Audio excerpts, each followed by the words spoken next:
Salve, amigos, estão acompanhando o canal Automotivos Brasil. Bom, nova Montana na área. Olha, essa picape parece carro de tão macia. Tô me amarrando. Fui. Amigos, começando aqui mais um Impressões a Dirigir. E dessa vez com a excelente Chevrolet nova Montana 2023. E eu vou dizer assim, ó, aqui a locação de hoje aqui é um piso lunar. Eu tô aqui fazendo uma trilha e já tô vendo aqui que a suspensão, o carro tá completamente vazio. Por mais gordo que eu esteja, o carro tá vazio. Então, enfim, tá molejando legal, molejando bacana. Bom, esse carro aqui, né, a ideia dele, né, o segmento é aquilo, né? Faz o link entre a picape pequena, como é na antiga Montana, e as picapes médias, né?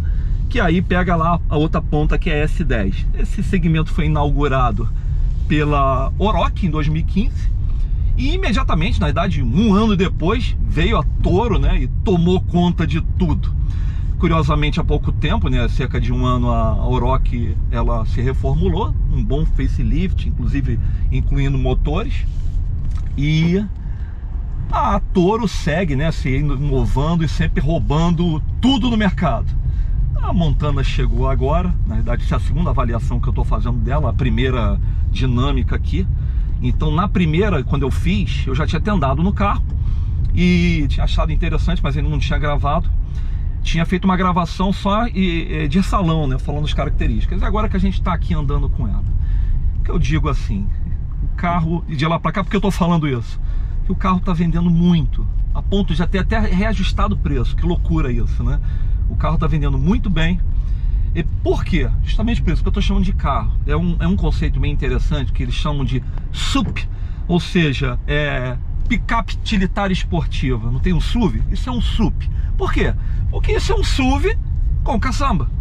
E é interessante porque ele tem realmente reações de SUV mesmo, e não de picape. Porque normalmente a picape, você tem a traseira muito leve, tende a perder estabilidade e tal, ser mais durinha. Aqui não, tá molejando direto. E detalhe, esse carro aqui, no segmento dele, né, ele concorre, né, de estrada, né, que hoje em dia a estrada cresceu, óbvio, até a Toro.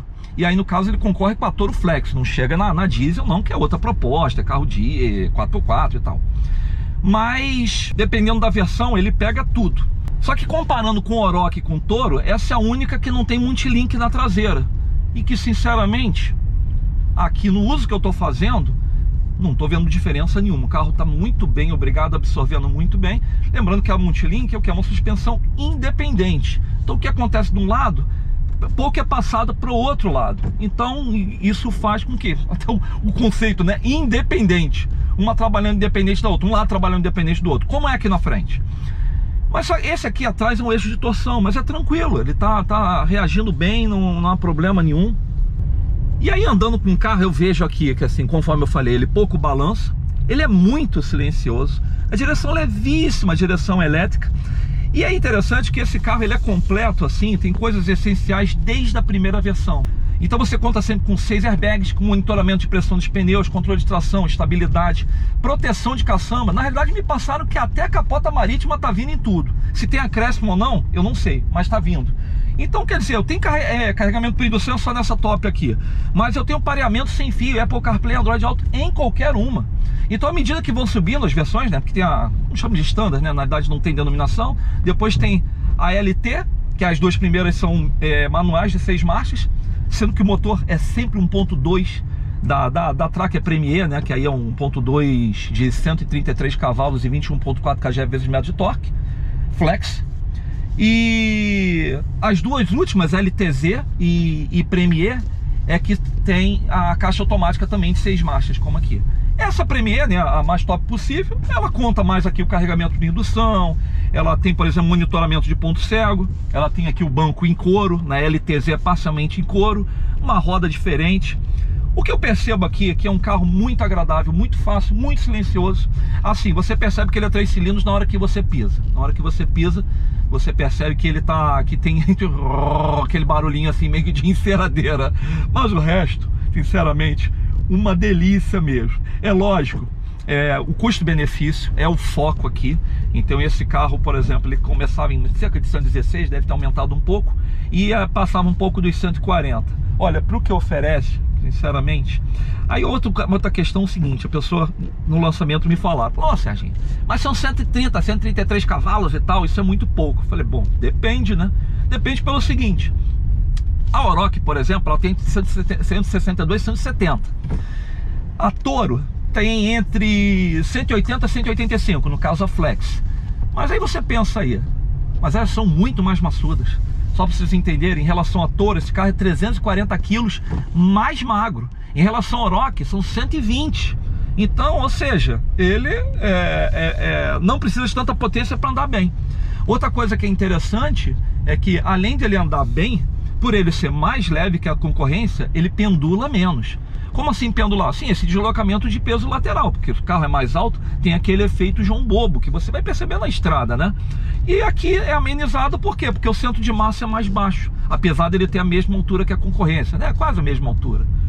Enfim, uma opção no mercado extremamente interessante, focando no custo-benefício.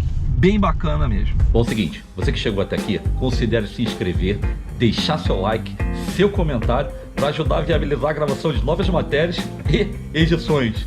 Segue o vídeo.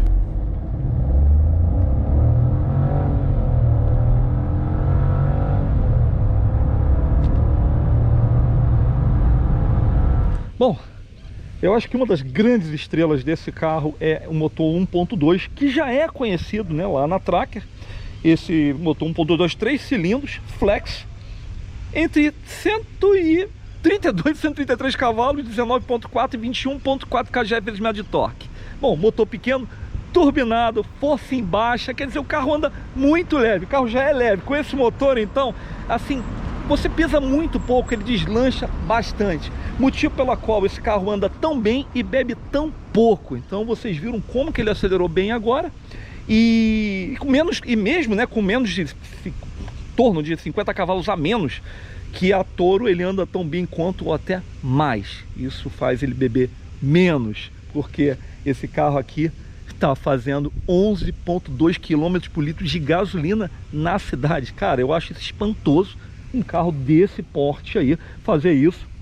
E na simulação de estrada eu cheguei a 14,1, que nessa altura do campeonato não achei nem tão legal assim, mas impressionante. Enfim, gente, é muito interessante, porque é aquilo que eu falo, né? Eu vou ser repetitivo. Quando você olha a ficha técnica do carro, você pensa, ah, são na casa de 130 cavalos, poxa, a concorrência tem 170, 180, esse carro é fraco? Não. Não, por quê? Porque ele é mais leve, ele é bem mais leve.